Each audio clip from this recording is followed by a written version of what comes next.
Mesdames et messieurs, bonjour et bienvenue à ces bulletins d'information sur Géopolis Télévision.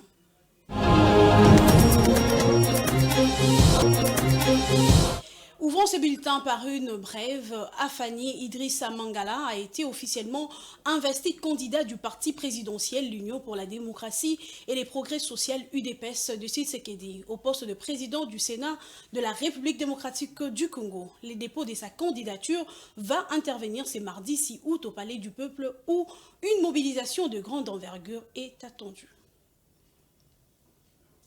Et puis, très bientôt, la police nationale congolaise sera dotée non seulement d'une école de la police académie, mais aussi d'un commissariat pour la police des proximités.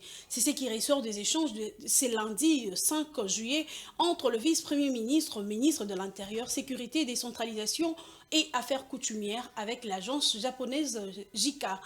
Cette coopération qui existe entre le Japon et la RDC depuis 2004 s'inscrit dans le cadre de l'appui logistique et du renforcement de la PNC.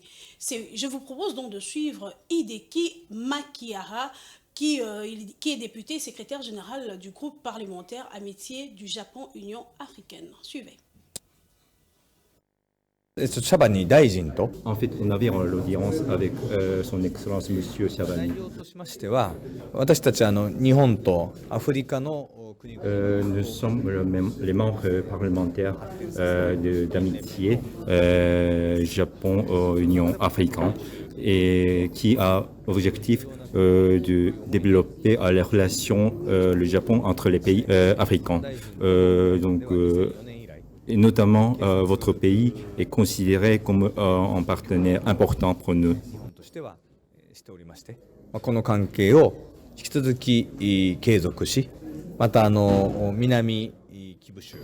On a abordé les sujets, notamment les coopérations qui a continué depuis 2004, notamment en coopération policière entre le Japon et votre pays. Le ministre a également affirmé son souhait de notre intervention et le soutien, notamment sur le maintien de la paix après le retrait des troupes MONUSCO.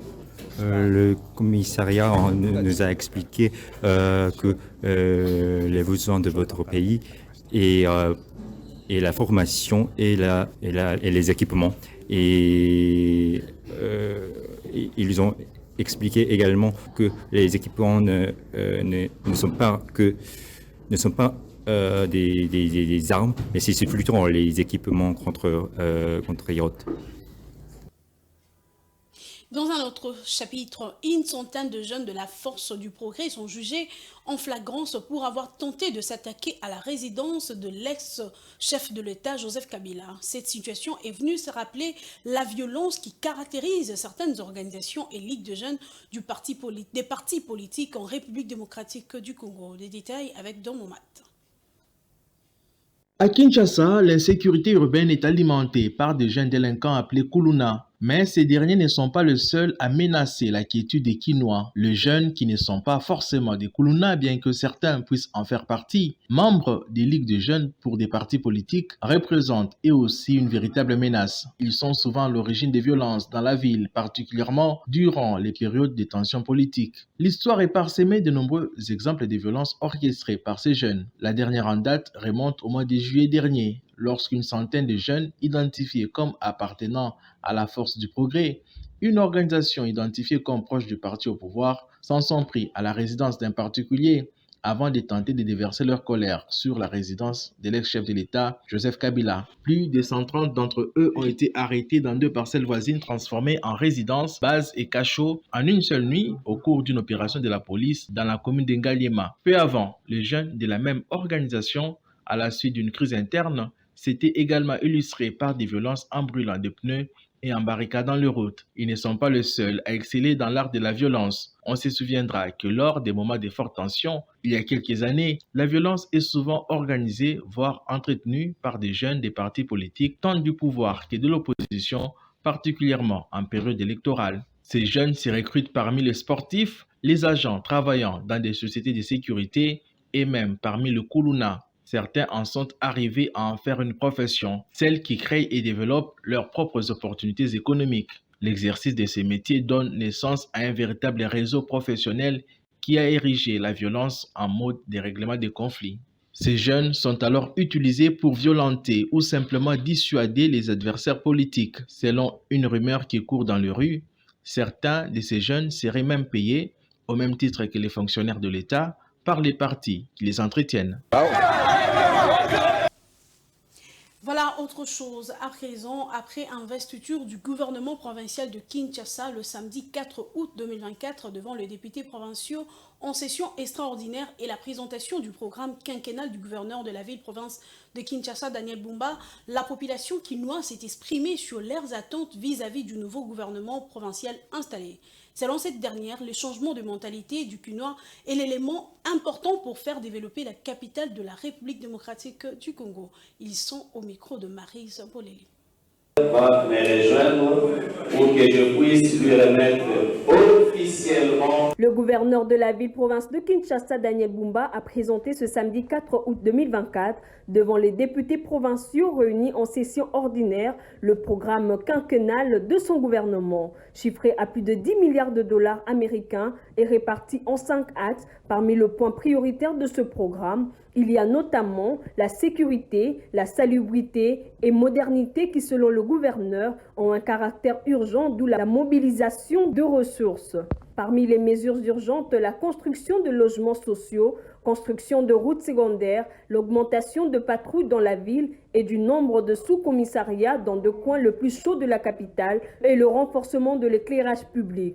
La population quinoise s'est exprimée suite à l'investiture du nouveau gouverneur Daniel Bumba. Pour les uns, donner une chance au gouverneur serait une bonne chose. On peut lui donner une chance, c'est comme on a donné l'autre fois à notre ancien gouverneur, c'est pas grave, mais le problème majeur, c'est nous la population. On doit mettre des mesures, des sanctions peut-être, qui pourra nous aider à avoir peur peut-être de jeter des immondices et tout. Pour les autres, pour que Kin la bête d'autrefois revienne, il faut d'abord un changement de mentalité. Ce qui concerne la saleté dans notre ville, c'est pas son problème en fait. Le problème c'est à nous, les Quinois. Parce que c'est nous qui habitons l'environnement en fait. Le gouverneur ne doit pas quitter chez lui pour venir ramasser des saletés, non. Ça dépend de nous, de notre conscience. Quand tu regardes dans un endroit où on a écrit « tu ne peux pas jeter la saleté ici », toi tu jettes donc. C'est la mentalité des Congolais qui doit changer pour rendre notre ville propre en fait. Pour la population quinoise, le vrai problème c'est d'abord de changer les mentalités de Quinois dans tous les domaines, en commençant par la salubrité, afin de changer la capitale de la République démocratique du Congo. Et puis avant de nous quitter, rendons-nous en Afrique du Sud. Engagés dans l'exploitation pétro-gazière en Afrique du Sud, Kinetico Énergie cible particulièrement l'exploitation d'un potentiel gazier dans la province du Mpumalanga, un projet pour lequel elle a mobilisé un investissement il y a quelques semaines. Suivez les détails dans cet élément.